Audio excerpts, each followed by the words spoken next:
Welcome to the Continual Growth Podcast, where every day we bring you tips and tricks on how to kill every day and on your fucking life. It's episode 52. I'm your host, I'm Bawanka, and you know we about to bring that hot fire. So today, I'm joined by a special guest, Mahfuz. How you doing, man? I'm doing great, man. Thanks for having me. Your intro rocks. Yeah, you like Just that? so you know, being in the podcast game, I appreciate a good intro, and that was the hypest intro I've seen thus far. Okay. It's good to be here, brother. Thanks for having me. And thanks to the team for the hospitality. That was fantastic. I love your setup here. Okay. It's good to have you on. Okay, so we met probably not too long ago, but we connected and we sat down, we talked. I got to know you a little bit better, found out a little bit more about your journey, and you've been on a personal development journey for the last 9 years. Right. And I've already heard the story, and it's crazy to me, but I think it's going to be great when you're going to be able to share it with the audience and tell them everything that you've been through to get to where you are today. And one of the really key things that always hits me, I say this every single morning after I finish reading my goals, and it's Tony Robbins says it. Yeah. Tony Robbins says it, okay? And what he says is people often underestimate what they can do in a year. That's and right. overestimate what they can do in a decade. Yeah. Right? So That's you're almost at a decade. Yeah. Man, it feels that long, doesn't it? Yeah. So why don't you just let us know like how your journey has been and what you've gone through. Yeah, the ultimate story really comes down to a prime thesis that I share with everyone, which is if you don't like where you are, if you're not happy with the current state in your life, you should reinvent yourself. And reinvention really comes down to not actually becoming someone else, but reinvention is all about becoming your best self. And it's something that I've been pushing for the last 8-9 years, just based on my life story. I came to Canada as an immigrant at a very young age. I came from Saudi Arabia, and my parents lived a very difficult life. We lived in a country where we were having an internal war. I remember being about 5 years old, and my dad would come and put a plastic sheet and a gas mask over my head, and he would always just make sure I was secure in case there was some debris falling on me based on the war that's happening. And I remember waking up the next day, and I would come out to the streets, and my neighbor's building would be broken down. Like, it would have been shot down, and I was lucky and so fortunate to be alive. So my parents brought me here to start a new life. So they've reinvented themselves in many ways. It may not be the same concept to them. They may not have called it reinvention. To them, it was just surviving. So to me, I use that to show my parents that risk and that change that they made in their life was worth it. So a lot of me adjusting in this country and starting from scratch and doing all the things I wanted to do really just came down to reinventing myself and positioning myself in the right place. Oh man, I like that. I like how you always just say like reinventing yourself. And I think that's what this whole personal development is all about. It is, yeah. So take us back to where it all started when you just thought to yourself like, it's time to reinvent myself. Yeah. I mean, my big thing is I'm like super shy introvert. Like, if it was 3 years ago right now, I couldn't even come out here and do a podcast. I get too much anxiety, and I still get a bit of it. I just got better at managing it. So I remember being at university, and I was the shyest kid in the room. I would be 1 in 500 students, and I was failing. I was going through breakup, like I just broke up with my long-term relationship. I was just unhappy in life. There's a lot of debts that were happening around me. And I remember just sitting there silently as an introvert, just wishing that someone would lend me a helping hand. Like someone would just be like, listen, you're not looking good. Something is wrong and I want to help you. Can I give you that assistance? Now, I was too shy to ask for help and I never got that help. So I decided that when I was shattered into a million pieces, I would like pick myself up, again, that reinvention, and reinvent myself to becoming the person that I could be happy and proud of. So I got kicked out of university because of low grades. I got put on academic probation. I decided to hit the reset button and go back to Sheridan College. And when I went to Sheridan College, I saw that as an opportunity. Like, no one knew me anymore, right? All my high school friends that went on to university moved on. And I saw that as an opportunity to be anyone who I wanted to be. So I decided to position myself as someone that would be the helping hand to other people. You know, I got a huge soft side for introverts. When I see someone shy, even at a party, like I feel the need to go up and say what's up to them. I just want to help other people. So I started an initiative called Project Reinvention, and then I would speak at a series of events just to help other individuals, even if they don't raise up their hand. Even if I know they're silently sitting there and you can see like a teardrop running down their face because they really feel the message, I just try to go out there and speak out to them and help them as much as I can. That's amazing. That's amazing. Okay, so what would you say was like the real kicker that got you to really make that change, and what are some of the things that you started doing? Yeah, the biggest thing that I learned, number one, is the fact that there is actually great resources out there. Like everyone feels like they need to reinvent the wheel and come up with their own resource. Yeah. There's actually so many great things out there, like books. I walked in here and I was blown away by all the books that you have here. It really shows and is an attestament to all the things that you guys do for personal development. But they're out there, and if you're not willing to go out there, I start questioning, do you really want that change bad enough?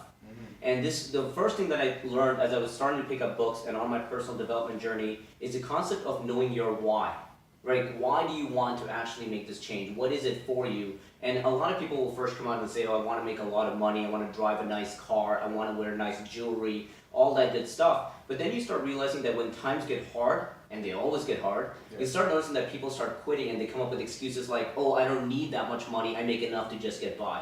I don't need that nice car, my car runs just fine. And they find reasons to quit. But if you have something like my parents that came from Saudi Arabia to Canada, threw everything away, and brought me and gave me the opportunity to start a new life, when my why is that when times get tough, I can never look my mom in the eye and tell her I'm giving up on her, like how are you going to give up on that? How can you make up little excuses when times get hard to give up? And when you start discovering what that why is for you, for me it was my parents, for other people it might be different things, is you're going to go through a lot of tedious tasks, right? Like I do marketing for a living.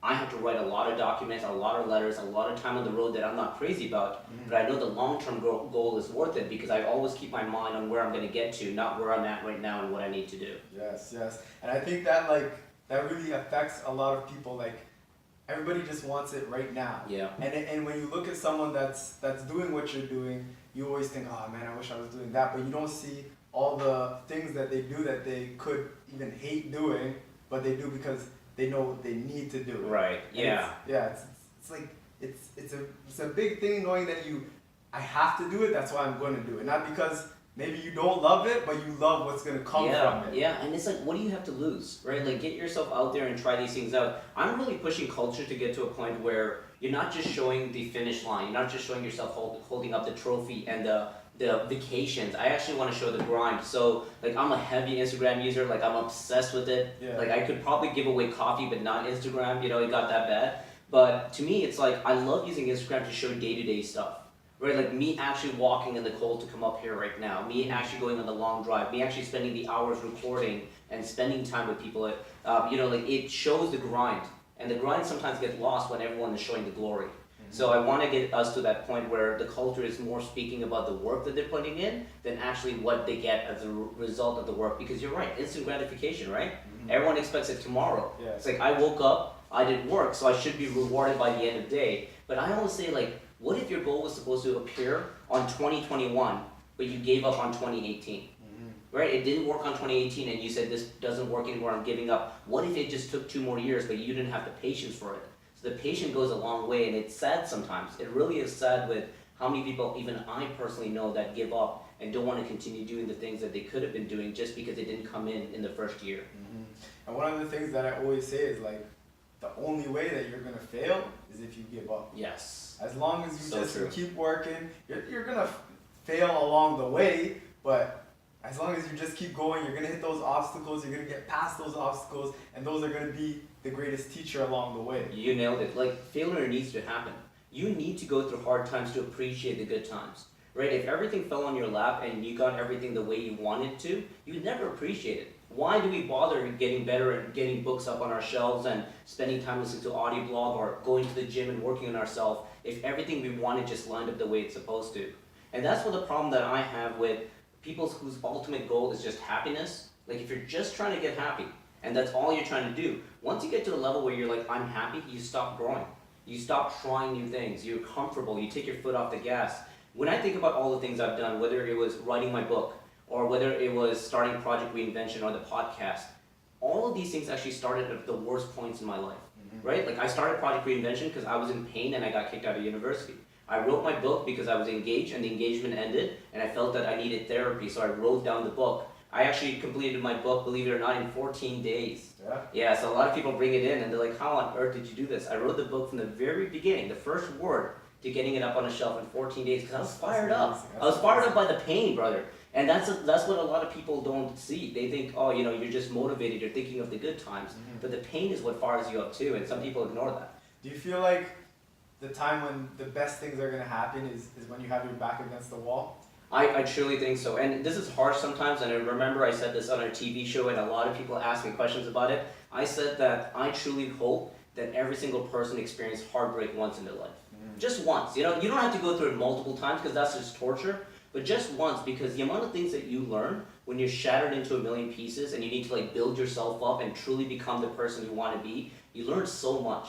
You're not as sensitive to pain in hard times, right? Like when you're down and out, you know exactly how to bounce back. Like I went through a hard breakup when I was in university, and that was just a girlfriend. Yeah. Then my engagement ended a couple years ago, and you know what? I recovered quicker from the engagement than my relationship because I've been through it. Right? I've been trained mentally. I knew how to bounce back and just get myself together. So when you start getting that side of your life together, you're such a strong person that a lot of people can't keep up with. Okay. And so recently when we were talking, you told me, you know, you were working at Tim Hortons. Every morning you waked up, you hated the day, you felt like you were depressed. So if someone's in a similar situation or something like that, as someone who's been there and got out of it, what would you say to them? I would push the hours of 5 p.m. to 11 p.m. for everyone. I think that's the most underrated hours in a day. Everyone thinks about the 9 to 5 hustle because that's what the society tells you is the modern times for you to grind. And everyone treats 5 to 11 as happy hour and spend time with their friends and party. 5 to 11 is the perfect time for you to grind and do the things that you want to do.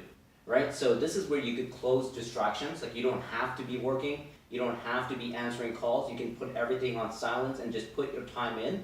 And a lot of people are not taking advantage of that. When I was working at Tim Hortons, I was going through depression. Like I remember getting up in the morning, seeing myself in the mirror and just being like, I don't want to go on with the day. Like, is it okay if I go back to bed and I get fired? Maybe that'll be better than actually going in and making money. Like that's how much I hated the job.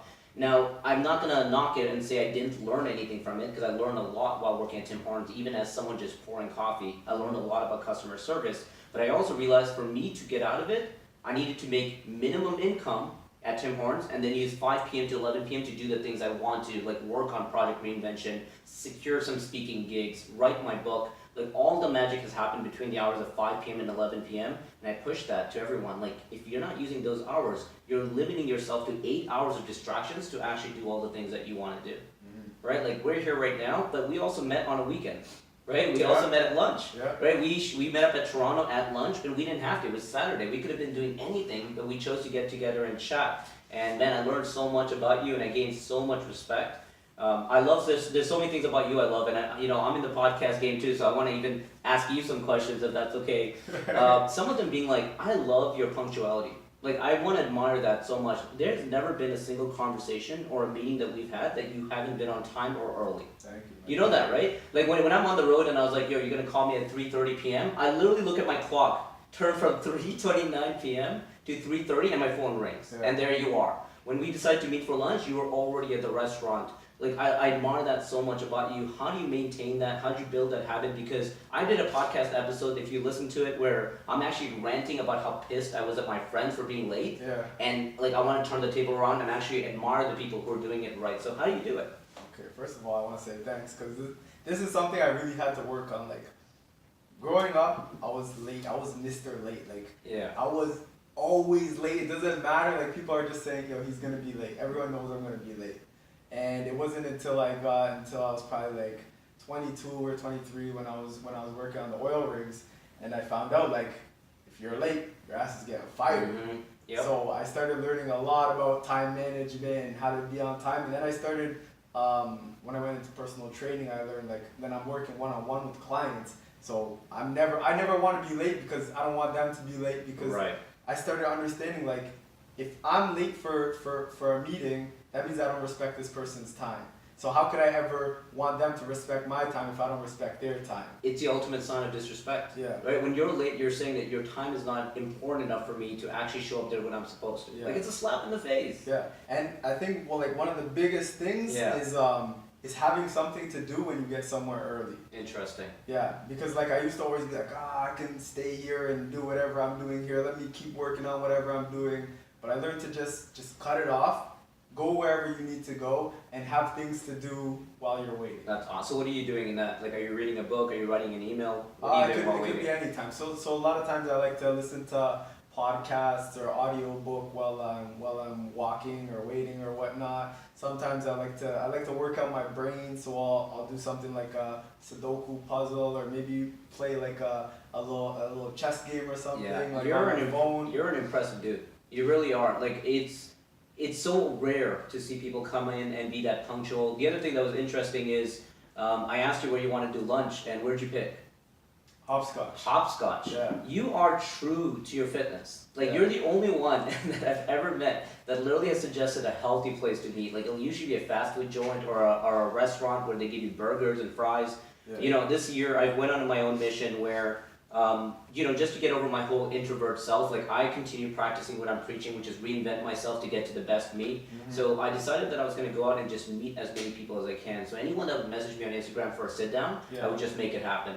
Right? And I met so many people, and even though I'd fight through my anxiety, I was amazed by two things. Like, number one, people are so freaking nice. Right? There's so many polite people in the world where I know a lot of attention goes to negativity, and they're the ones that get spotlighted because they said something vulgar. But people are so freaking nice, man. Like, the amount of gratitude that goes around. Like, I sit down with someone and I'll tell them what I'm planning to do, and they'll actually call me the next day and be like, I know someone that can open that door for you. Let me hook you up. Mm-hmm. You know, like, it's amazing. So I try to give back. But number two, man, punctuality is not a thing. Like, no one comes on time. And I try to forgive them. Like, if someone's 25 minutes late, I actually leave. Like, I've done that a couple of times. But when someone's late, I try to forgive them. But they know. I always guide them to that podcast episode where I'm, like, ranting about my friends being late. So they know. So hats off to you, man. Like, you're straight towards your fitness and all the stories you put out there with you running. You choose a healthy place and you're on time. Like, you have definitely worked on yourself, and you're a prime example of personal development. Thanks, man. Thanks. But it's at the end of the day, it all comes down to your goals. You know what I mean? If my goals say I work out a certain amount of times a week, or I want to be a certain physical, I want to look a certain way, I have to do things that line up with my goals, right? So one of those things is go for that run, get your body moving, and the main thing is that, like, running it's a skill.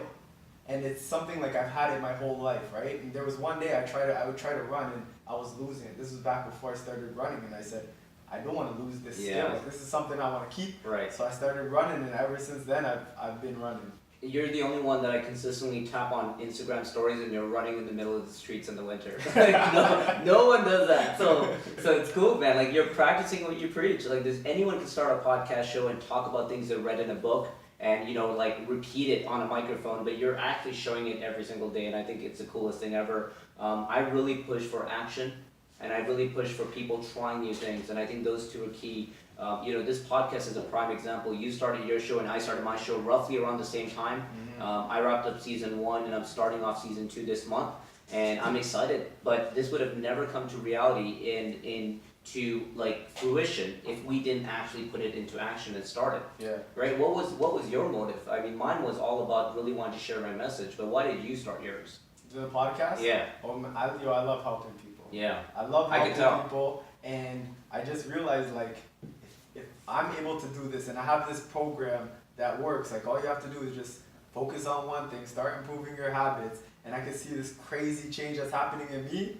And then my friends start doing it, I can see a crazy change that's happening in my friends. Then all of us are like, man, we gotta get more people involved in this so that they can start seeing this change. Because, like, I always wanted to change, I just had no clue how. You know what I mean? I didn't know the things that you need to do.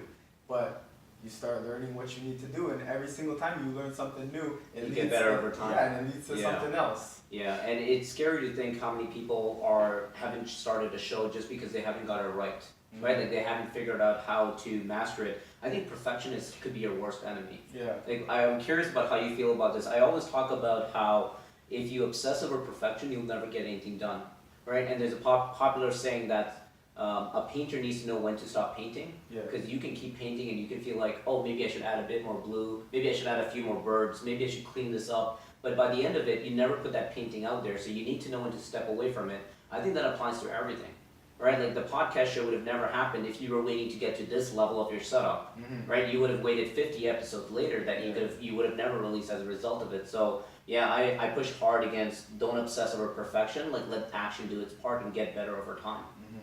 Okay, so now you've gone through this crazy change, and you're killing it in life. Tell us a little bit about what you're up to now, like on a day-to-day.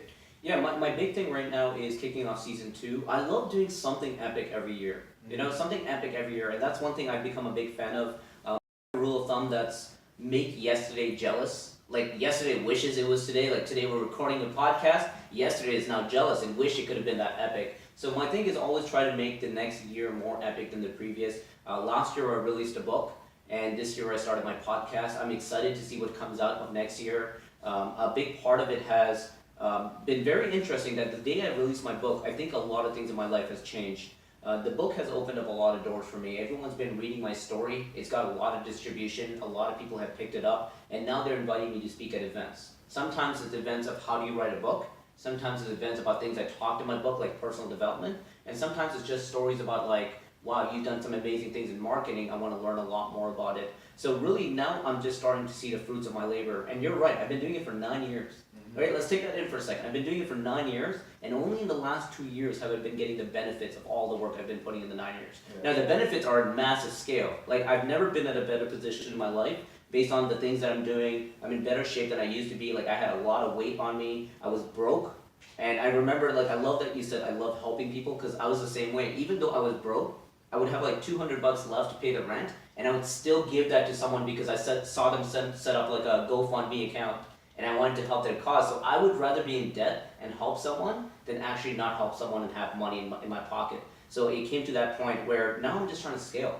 You know, first I started speaking at events, and that was like 30 to 100.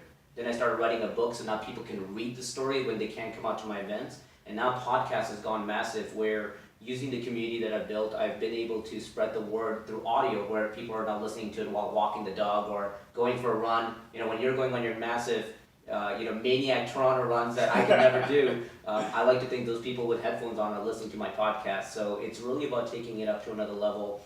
And I love our community. Like, you're one of the many people in our community that's been incredible. Anyone that keeps up with my Instagram sees a lot of people I take selfies with. That's because I'm constantly meeting people in the community. We have such a amazing group of people that are just helping each other out. I want to use now the bit more of a celebrity that I didn't have before. I want to use that to actually put other people on. And I want to give people shout outs when I see them doing some great things like what you're doing with this podcast. I want to put you out there so that my community can get familiar that there is other resources like your epic podcast to get them to where they want to. They don't have to feel like they're in it alone. Okay, so now you've been through this crazy journey, and what would you say are some key habits or rituals that helps you get to where you are today?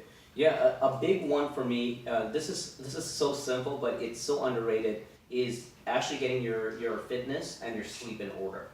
Right? And I know you can preach about fitness better than I can, so you might need to continue this in future episodes. But you know, when you get in shape, you learn so much that you can apply to your life.